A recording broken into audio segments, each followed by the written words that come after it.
We're counting down the components of credit scoring in pursuit of that magic perfect credit score of 850.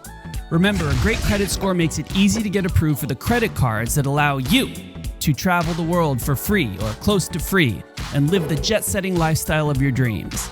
The previous portions of your credit score we talked about, payment history and derogatory marks, take 7 to 10 years to fix if you get in trouble with them. Today's topic, though, credit utilization, is much faster to fix, which is exciting because it's a big part of your credit score, almost as big as the other ones. How big?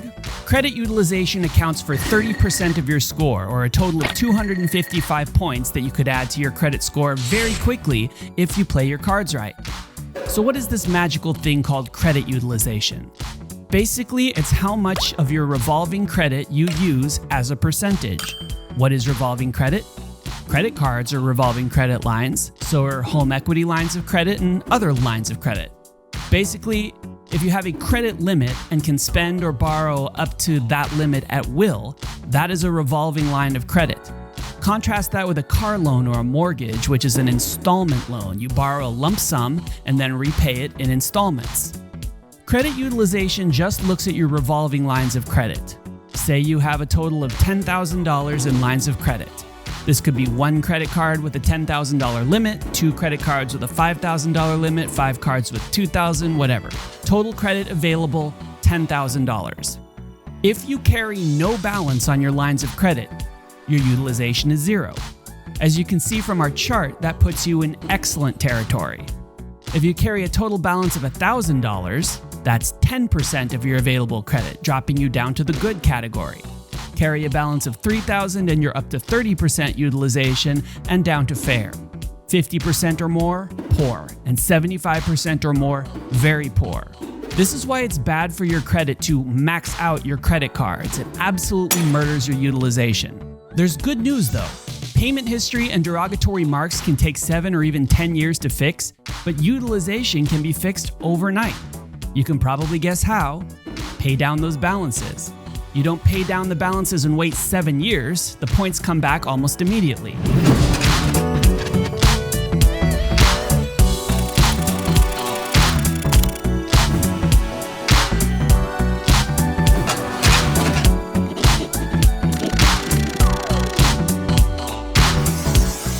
Your utilization also gets calculated at the time of your account statement.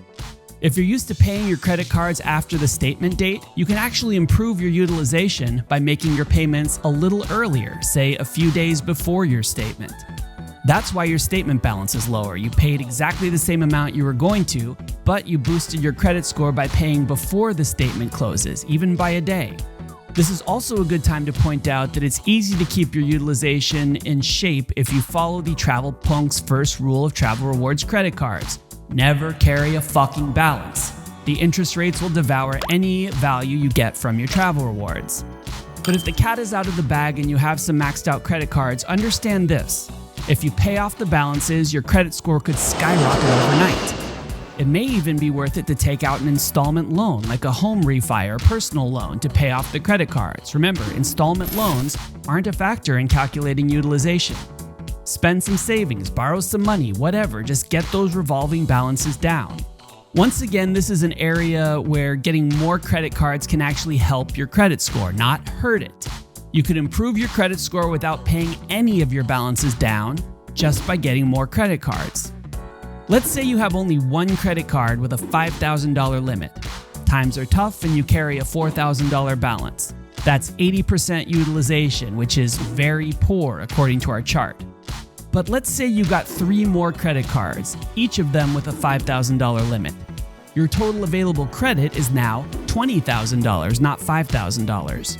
You still have your $4,000 balance, but with that same $4,000, it's only 20% of your new credit limit, which rockets you up to the good category on the chart. Anecdotally though, it's hard to recover those points if you have a maxed out credit card. If you really want to use those 3 new credit cards to improve your utilization score, do a balance transfer so that each one of the cards has $1,000 on it. If you have more than 30% or 40% utilization on any one card, expect to see your score suffer even if your overall utilization is good. It's also worth pointing out that if you proceed to max out those other 3 cards, your utilization is fucked and you're snowed under in debt, which is why responsible credit card usage is not optional when doing the travel points hobby. Now we're cooking with Crisco. Understanding utilization is a big step towards improving your credit score quickly on the road to that perfect and useless 850 credit score. I think we're ready to move on to age of credit history. Do you think so? I think so. Make sure to hit the thumbs up if you like this content, follow the channel, and hit that little bell icon so that your phone buzzes every time we vomit some content out there. Make sure to follow us at @CreditCarson and @PaulGreenemeyer on Instagram. Follow the Travel Punks on Facebook, and look for the Travel Punks podcast in all your podcast outlets. Was that everything? I think that was everything.